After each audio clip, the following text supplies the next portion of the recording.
categoría y pueda pelear por el tercer cinturón, o se cree un nuevo cinturón llamado el pound for pound. Ilia Topuria has come up with a very interesting idea to fight Islam Makhachev the White House card. Islam has finally shown interest in fighting Ilia Topuria, but he has stated he won't return to lightweight unless the offer is substantial. He explains that cutting to 155 pounds is extremely taxing on his body, and at this stage of his career, it's far more difficult than before, so only a significant incentive would make him consider it. Ислам, если UFC тебя попросят провести бой с Илией Топурией в 70 килограмм, согласишься ли или теперь только 77? 70, я думаю. Это должно быть слишком хорошее предложение, чтобы я опять начал вес гонять 70 килограмм, так как я уже не молодой тоже в этом виде спорта, и каждая весогонка забирает тоже годы здоровья, и уже не так легко, как раньше вес гонять.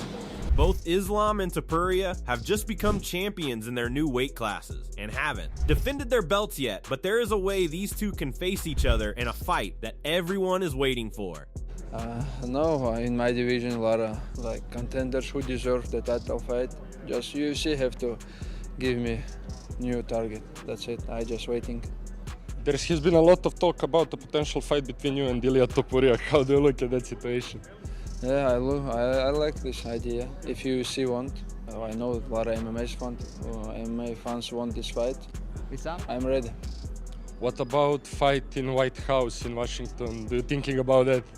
Yeah, also it's one of the arena where I'm gonna fight next, and we have the Ramadan month where I'm not gonna training 1 month, and after that I will slowly beginning my training camp, and I will be ready White House or as other dates. I will be ready. After finally getting an agreement from Islam, Ilia Topuria knows he can't move up to welterweight at the moment, and he proposed a matchup with Islam Makhachev for a special pound. For pound-style title at a catchweight, he suggested he could take one more fight before moving up in the summer, or that UFC could create a unique belt for them to compete over at a middle ground between their divisions. Gustaría tener ese en contra de Islam en la tercera categoría. Pero bueno, vamos a ver, a lo mejor hago un combate y después en verano hay alguna fecha en la que sí que me dejen subir de categoría y pueda pelear por el tercer cinturón, o se cree un nuevo cinturón llamado el pound for pound en un peso pactado en donde nos encontramos los dos y peleamos por ese cinturón de libra por libra. Así que vamos a ver, hay muchísimas opciones, como siempre. Vamos a ver lo que depara el futuro. So, this might be a strange idea, but the fans believe it's the only way to see a clash between these two highly skilled fighters in 2026. Jack Della Maddalena views Islam as the larger presence, capable of creating advantages that are difficult to overlook, while still recognizing Topuria's power as a serious threat in a stand-up fight. From JDM's perspective, the matchup is compelling and feels inevitable, with size, pressure, and timing likely playing key roles in determining the danger each fighter presents. Who do you got winning, Islam or Ilia? Man, I don't know. I think Islam. For real? Yeah. Ilia's good. I just reckon the size would be a lot. He got bigger. He said he started taking creatine or some shit. Yeah, he was big. But then again, Ilia he's a heavy puncher, eh? If he can keep it on the feet and land punches, be a good fight. It needs to happen. I think a lot of people want to see that. Jorge Masvidal praises Islam Makhachev as the pound-for-pound #1, calling him nearly unstoppable. He highlights Makhachev's stamina, strength, experience, and technical skill, noting how these qualities combine to make him a dominant and intimidating force at 170 pounds. I just was very, very astonished. Islam, I think, looked better than ever. I never saw him breathing hard. At 155, I'll see after he gets in good wrestling scrambles, or a guy might get away or something, he'll maybe take a little breath, catch his breath, and go right back into it. This was scary, man. This guy never got tired. I'd look at him after every round, wasn't even breathing, was a joke. He's gonna be a scary guy at 170. The amount of strength, gas, and experience, technique he has, To me, he's #1 pound for pound guy right now. Jorge Masvidal highlights Islam Makhachev's toughness, suggesting very few fighters could challenge him. He points to his friend Ilia Topuria as one of the rare opponents who might have a chance. Masvidal notes Islam's striking and leg kicks against Jack Della Maddalena, framing his dominance as a result of elite skill rather than any errors by his opponents. It's gonna be really, really hard to beat this guy. I don't think I could ever bet against him now, you know, unless it's my little brother Ilia, but other than that, I mean, this guy's just a problem, man. He is so fucking good. And everywhere, his stand-up, he was fucking actually piecing up Jack on the feet. Jack was worried about the takedown. He started chopping that leg. It was a stellar performance. I know a lot of fans said it wasn't the most exciting, this and that, but man, it's something that his job. He did what he's supposed to do. Take the guy down, control him, try to hurt him, try to submit him. It's not really his fault that he's so damn good, you know. On the other hand, Arman is also looking in great shape and is still searching for a title opportunity. Arman Tsarukyan stated that at lightweight, no one can out-wrestle him, except for Islam Makhachev, who has since moved up in weight. No one can challenge him now. Out-wrestle you? Right now, I'm 155 nobody. Exactly. Yeah. Right? No, I shouldn't worry. It was Islam, but he went up. Yeah, he went up. Yeah, and but he doesn't waste energy. Doesn't waste energy, because he's... Yeah. He's so calm too. You are too. You are too. You're calm. You're not a spaz. After having a training session with Arman, Demetrius Johnson also believes he's witnessing a fighter capable of seriously challenging Ilia Topuria at lightweight. He's impressed by Arman's combination of athleticism, technique, and mindset, seeing him as one of the most dangerous stylistic threats in the division. Johnson feels Arman should face the winner of Gaethje vs. Topuria, as few contenders possess the same balance of skill and focus needed to beat the champion. And now when you look at Arman Tsarukyan after training with him, and if he fights Ilia Topuria, I think he has the athletic ability, the skill set, and the mixed martial artist and the mindset to be able to beat Ilia Topuria. Does he deserve a title shot over Justin Gaethje? To be honest with you, Arman Tsarukyan should have fought either Justin Gaethje or Paddy Pimblett for the interim champion, but he didn't. They didn't choose him. They chose Justin Gaethje versus Paddy Pimblett. Justin Gaethje beat Paddy Pimblett, so by law, according to the Westland Gamester at RCW 3-10-16-12-4, the interim champion should be fighting Ilia Topuria next, and that's the fight that needs to happen. And then after that, Arman Tsarukyan should be fighting the winner of Justin Gaethje versus Ilia Topuria. So that's how I have it. But I think Arman Tsarukyan has the best chance in the lightweight division to beat Ilia Topuria. John Anik questioned how Arman Tsarukyan is being managed behind the scenes, noting that the off-cage decisions don't match what fans see in the octagon. He described Tsarukyan as one of the most complete lightweights, yet pointed out that unseen choices have slowed his progress, suggesting the fighter isn't being given the opportunities his talent warrants. And we saw Dana come out and say he's got to earn it. He doesn't care about the number. Arman Tsarukyan's one of our guys, one of the toughest fighters in the game. We saw what he did to one of the toughest fighters in the division, Dan Hooker.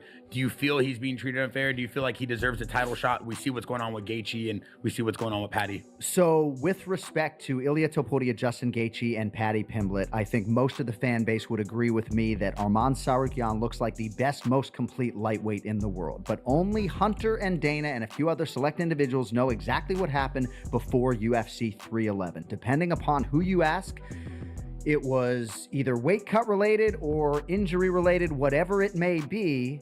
The narrative continues to spin, and the fight with Dan Hooker no longer became a title eliminator. I mean, the world is unfair. So yes, I do believe he is being treated unfairly, but the extent to which he crossed Dana White back in January at UFC 311, only those on the inside really know. Daniel Cormier also highlights Arman Tsarukyan as a potential top lightweight following Islam Makhachev's move up. He pairs him with Ilia Topuria, noting that both fighters excel not only in skill, but also in momentum and excitement. Cormier frames a matchup between them as a natural, high-stakes fight that benefits the division and offers the UFs a compelling storyline. I think that Arman Tsarukyan is doing everything he needs to do to stay active. Listen, man, this guy might just be the best lightweight in the world. Since Islam's gone, he's really good, man. He's big, he's strong, he's physical. The champion, Ilia Topuria, is tremendous. I think Ilia and Arman are the two best guys in the world. I think they need a fight at some point because I think Paddy Pimblett is awesome. Justin Gaethje's awesome. Arman and Ilia seem to have something, and not only something in terms of skill, but between the two that we could build a great fight around, right? So yeah, I think Arman's fantastic though, man. He's good. He looked great against Dan Hooker too. On the other hand, Justin Gaethje is fired up after his win over Paddy Pimblett and is already eyeing the next big opportunity. He insists the UF's White House card only makes sense if he faces the champion and is determined to make a statement, aiming for the night's main event.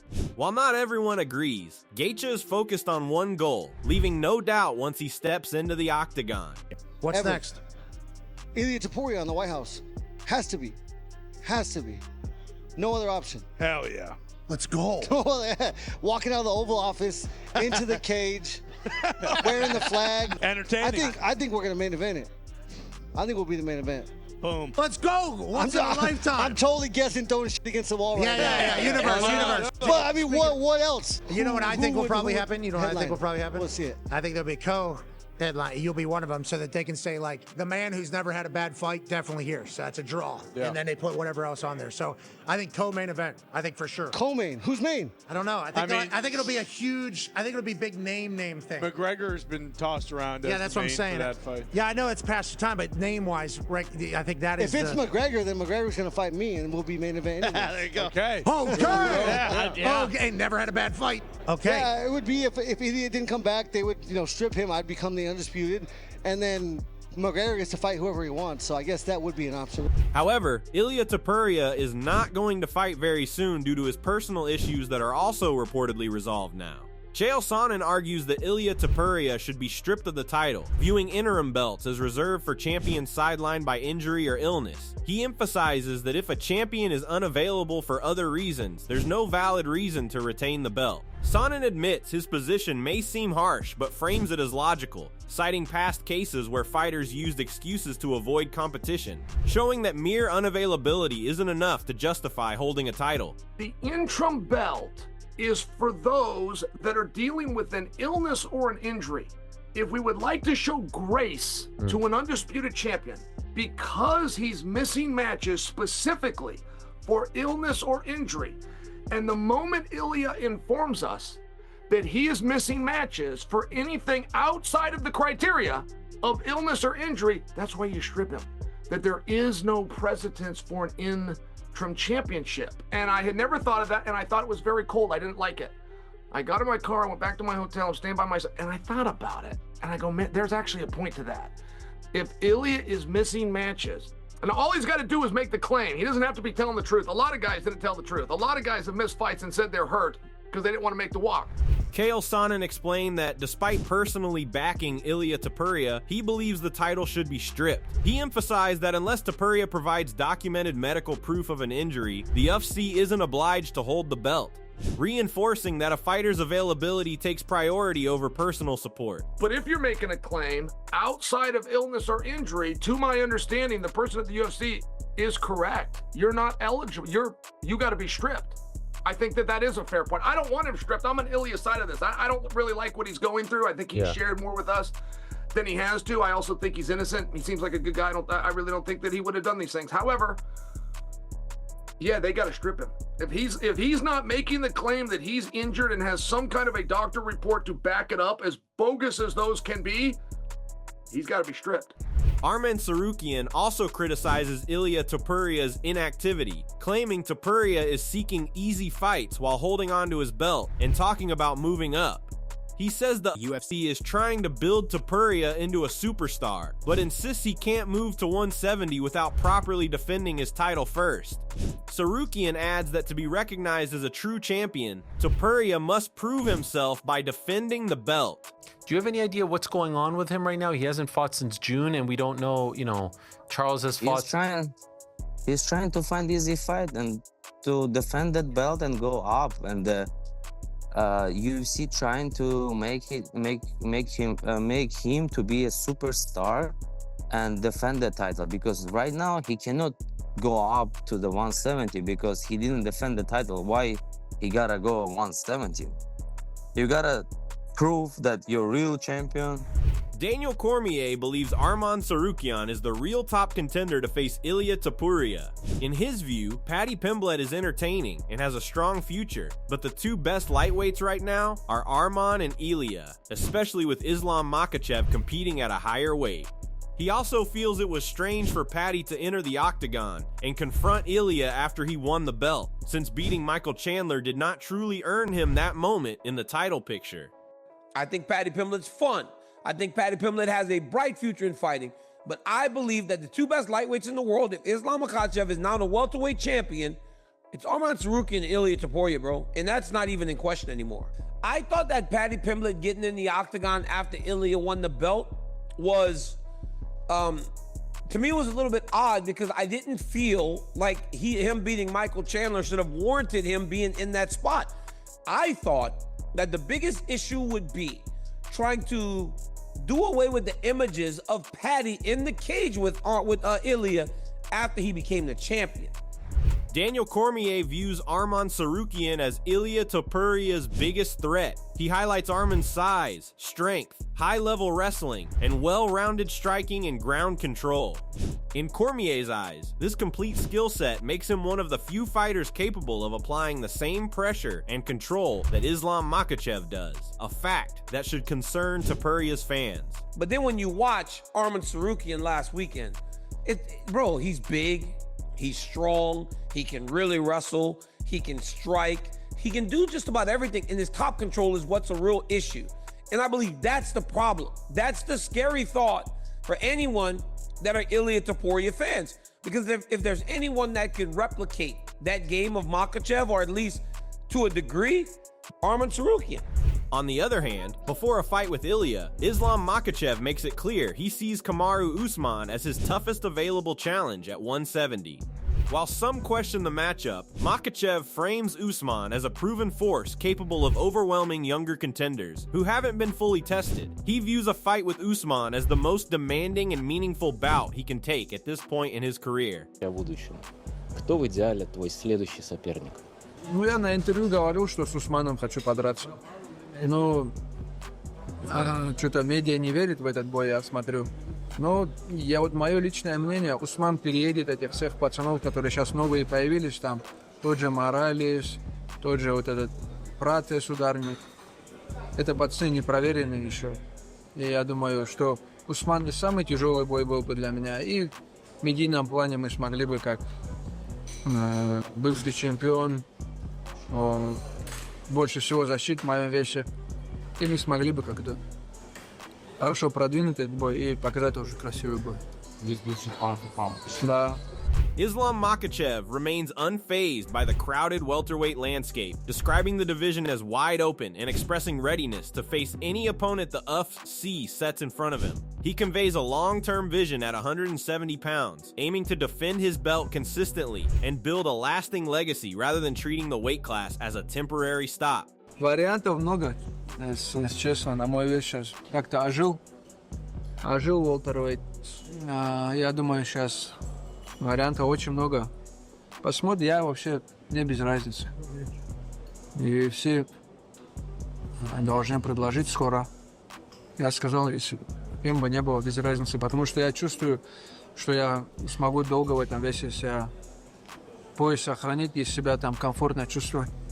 Usman is also ready to fight Islam, and he thinks he will be the best matchup for Islam at 170. However, Sean Brady questions Kamaru Usman's claim to a title shot, suggesting UFC favoritism influenced by management and connections plays a part. He contrasts this with Brandon Moreno, noting Moreno's 19-0 record, recent win over Brady, and status as the top contender, framing Moreno as the fighter who has truly earned the opportunity. But yeah, like, for me, when I look at it, I'm like, there's no way Ian gets him next. I don't think so. Well, first of all, the least deserving of it is Kamaru Usman.